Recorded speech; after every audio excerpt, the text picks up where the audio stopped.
What's happening, folks? Back with another reaction, back with some more INXS. And thank you as always to Nikita. And indeed, we're moving on to a selection of INXS tunes, which seems to be culled from a number of different releases. The first one on the list is from, apparently, a 1984 album, The Swing. Have I got that right? And it's called Original Sin, which of course is a very specific reference, even though I expect it to be maybe interpreted more broadly or more generally in the song, which is to say, and as someone who grew up in a Catholic household, Original Sin most specifically refers to the idea that through the transgressions of Adam and Eve, later generations of humanity were imbued with that original immoral action, which of course raises the question that if you don't have knowledge of good and evil, is any action you undertake technically evil or immoral? That's a question for a larger video. Nevertheless, the point is the idea being humans bear the sins of the original humans, even if an individual person has never made an immoral choice. But I would expect it here to be more about some initial transgression, maybe between partners in a relationship, maybe the consequences of that original sin reverberating into later time periods, such that even if someone has not done anything wrong to you currently or recently, you might still bear upset feelings or a grudge based on something that happened long ago and was a fundamental sin in relation to your interactions or your romantic relationship. So yeah, we'll see what I can catch on a first listen. This is INXS. The tune is Original Sin, and it is, I think, from a 1984 album called The Swing.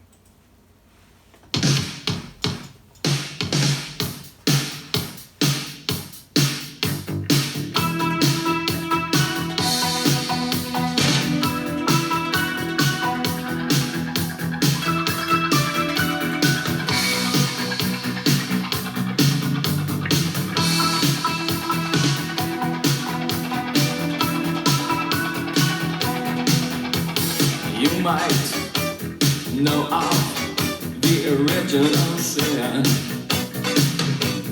You might know how to play with fire. But did you know of the murder committed in the name of love? Yeah, you thought what a pity. Dream on, white boy, dream on, black girl, and wake up to a brand new day, to find your dreams are washed away.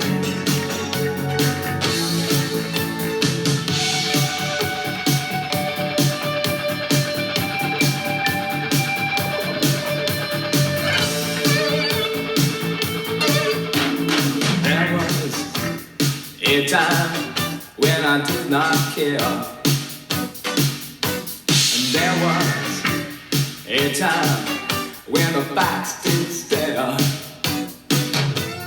There is a dream, and it's held by many. Well, I'm sure you have to see its open arms. Dream on, white boy, dream on, black girl, then wake up to a brand new day, to find the dreams are washed away.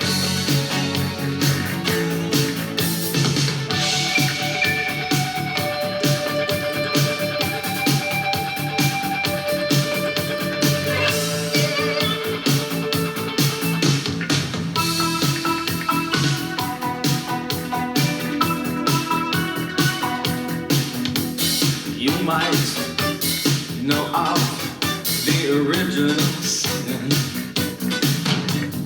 You might know how to play with fire. But did you know of the murder committed in the name of love? Yeah, you thought what a pity.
girl, black boy, white girl. The name of love, yeah, is that what it painted?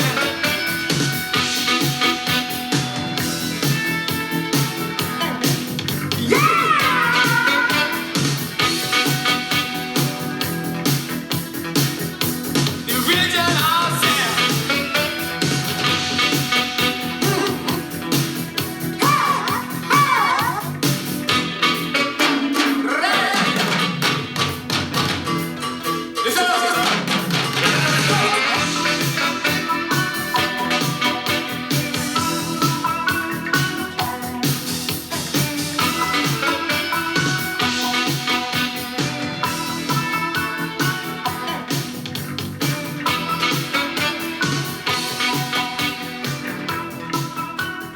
Wow. To call that song sonically dynamic would be a grave understatement. I mean, there's so much going on. First of all, we have these rolling percussive rhythms, which at first, and at a couple points even after the beginning, felt like they were almost like live world type of sounds, people banging on pots and pans. And then we have a mixture of flavors. Like, number one, we got some great guitar work, including guitar work that sounded like, and I don't know if this is the right term, but like harmonic playing, where it's like, I think you're like barely, it's like something about the way that your like hands are on the strings, but ultimately a very like dynamic and intense type of guitar sound. I think there's both synth bass and proper like guitar bass, which was really, jamming in a couple moments. There's a big funk sound to the tune, even before we get the brass in the latter stages of the track. Even before that, it has this real funk dance type of sound. It actually reminded me of some like mid-80s Duran, where they sort of leaned into the funk flavor even while still doing a synth pop / synth rock type of style. And ultimately the lyrics I'm really interested about, because okay, at first it sounds like it's actually more directly related to the scriptural concept of original sin, but then we get to the chorus and he's talking about white boy, black girl. Eventually it flips that, and then like waking or like dream on, and I'm thinking like, oh, maybe this is about the way that like older humanity, and certainly in some ways right up onto the present, there's these just ingrained prejudices against people who look different, who come from different cultures, speak different languages, and that prevented more positive interactions between individual humans who come from different ethno-cultural backgrounds. But then it was like, what's the last line? Like, your dreams are washed away or something like that. So then it's like, maybe the idea of that, like, it's not happening. It's still, because of this original sin, we're still, sort of at odds, because we can't, see past those prejudices or something like that. Oh, and of course now there's like a couple lines that I heard which I'm not recalling. But yeah, it sounds like it's making a point about humanity at large, and not so much about two individual humans who are still suffering from some original sin by one of them. Nevertheless, I enjoyed the vocals, very dynamic and characteristic of what I've learned from Michael Hutchence, which is to say they have a lot of like flair and charisma to them, and so this seemed to be very much the case here. Again, I think we hear some saxophone in the latter half of the tune, which is always a positive note in my book. And yeah, definitely a danceable type of track, a tune which again seemed to be riding the line somewhere between like synth funk with a bit of the like 80s, I don't know if new wave is right, because I think by the time you get to 84 that term isn't being used as much, right? But still had a bit of that guitar driven like synth groove to it. So yeah, ultimately there's a lot going on sonically, very much an enjoyable performance vocally. And lyrically, I'm very intrigued. I don't quite know how to take it. There was that line about like playing with fire, and that had me thinking like, oh, original sin, like Prometheus, brought fire and by extension knowledge to humans. And of course, Adam and Eve, like they took from the tree of knowledge or the tree of knowledge of good and evil, and thus were playing with fire, and that they did something which gave humans better understanding but stripped them of that inherent like amorality, not immorality, but they were sort of outside of the dynamic of good and evil, but by eating of that fruit they then became moral creatures and capable of sin and evil and so on, which then carried down into further generations. And I guess there's a similarity between them and Prometheus, but ultimately I don't know if that's what the playing with fire line was about. Either way, the washing away or wiping away the dreams, I don't quite know how to interpret that. So I'm intrigued by the lyrics. I find them compelling. I just don't know how they all stitch together. So I'm looking forward to some insight here. Once again, shout out to Nikita. Let me know what you think. I will see you next time. Peace.